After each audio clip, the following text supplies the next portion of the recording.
Bem-vindos a este guia técnico sobre o Dyson TP04. Somos a Kelatos Informática, especialistas em reparação técnica. Recolhemos o teu equipamento ao domicílio, fazemos diagnóstico gratuito e enviamos orçamento antes de reparar. Sem chamadas, sem deslocações.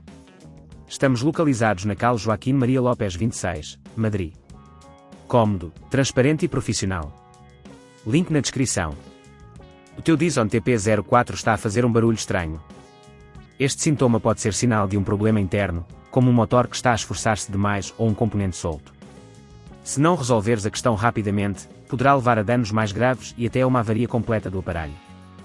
Para esta reparação, vais precisar de algumas ferramentas básicas, uma chave de fendas apropriada, uma pinça, um multímetro, claro, um novo componente, caso seja necessário. Começamos por abrir o equipamento com segurança. Desliga o Dyson e retira-o da tomada. Usa a chave de fendas para remover os parafusos na parte inferior do aparelho. Com cuidado, levanta a tampa e certifica-te de que não danificas os cabos internos. Agora, vamos localizar o componente que está a causar o problema.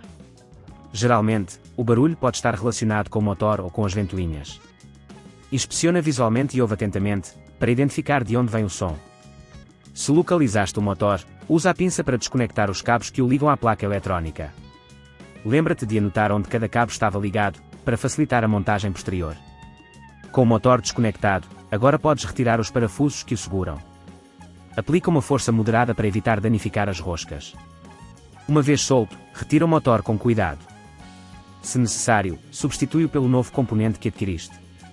Ao instalar o novo motor, certifica-te que os cabos estão bem conectados nos respectivos terminais. Agora, é hora de fechar o equipamento. Volta a colocar a tampa e aperta os parafusos com firmeza, mas sem exageros. Verifica se tudo está no seu lugar e se não há peças soltas. Antes de testar o Dyson, faz uma última verificação para garantir que não deixaste nada desconectado. Se neste ponto achares que é demasiado complexo, lembra-te que na Kelatos recolhemos o equipamento no teu domicílio e devolvemos-te reparado.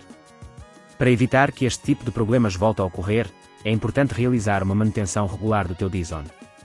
Limpa os filtros frequentemente e assegura-te de que não há obstruções nas ventoinhas.